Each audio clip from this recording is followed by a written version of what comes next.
York would lose close to $4 billion in health care funding due to this repeal.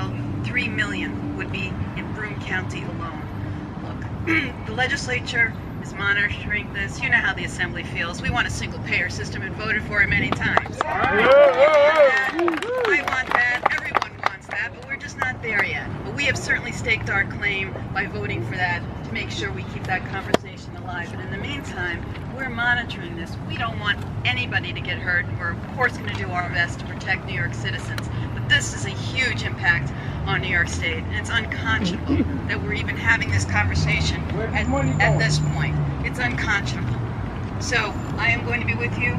We're all going to be with this together as we resist this repeal and support one another as we try to bring reason to a very highly unreasonable situation in the state capital, in our capital in Washington, D.C. Thank you very much, everyone. And please keep up the fight. I wouldn't be here. So I want anyone who's voting against my health care, against my insurance, I just want one person who's voting against all of this to come to me and tell me why I can't take my heart medication anymore. Why are they voting and supporting my heart stopping? It's as simple as that. They're not voting against their health care.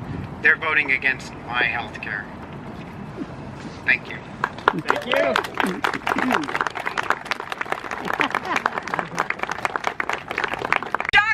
Shocked that Congress people like John Faso and Chris Collins not only voted to repeal the ACA, but did a really horrendous bait and switch.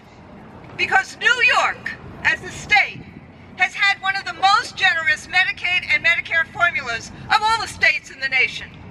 We wish that Texas has had the kind of benefits that New York has had. And what Faso and Collins did, and Teddy, excuse me, thank you.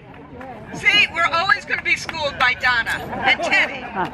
But what they did, and it was called the Faso-Collins Amendment, is a bait and switch that said to the counties, oh, don't worry, you don't have to pay for Medicaid anymore.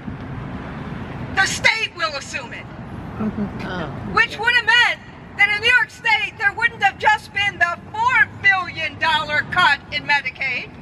There wouldn't have just been the $50 billion cut in Medicaid, but there would have been a huge cost shift that the state would have taken care of in order to make sure that the state citizens were taken care of. That is what Collins and Faso did. And why did they do it? Why did they do it? They did it to give a tax cut to the rich. To be able to say to their constituents, oh no, nothing will happen to you, which was complete and total horseshit. To give a tax cut to the rich. Now, this will I'll end here.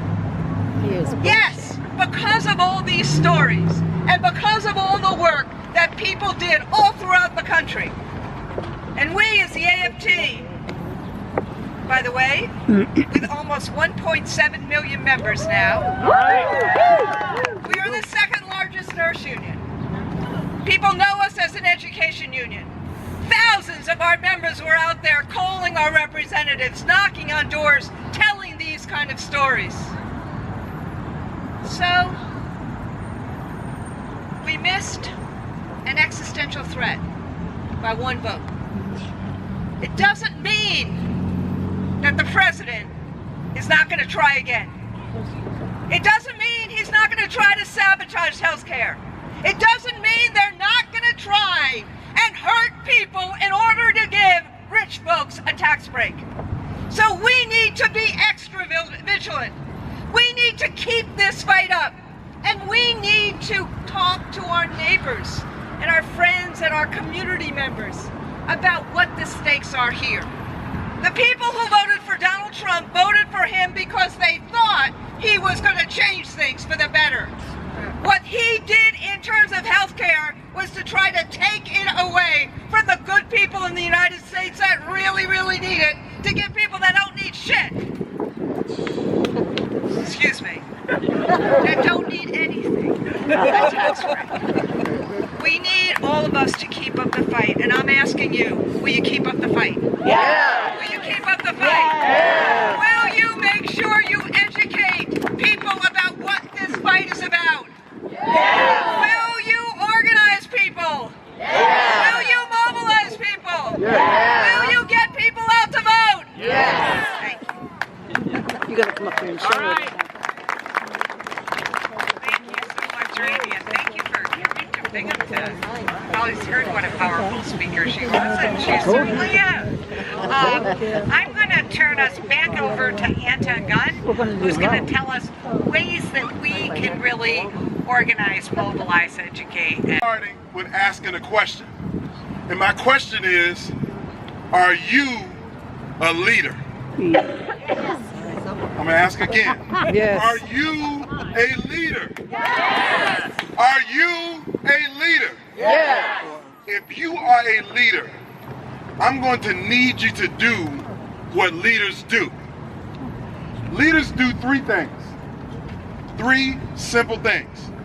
Number one, you serve. And when I say serve, you help those who need help. It is your responsibility as a leader to serve.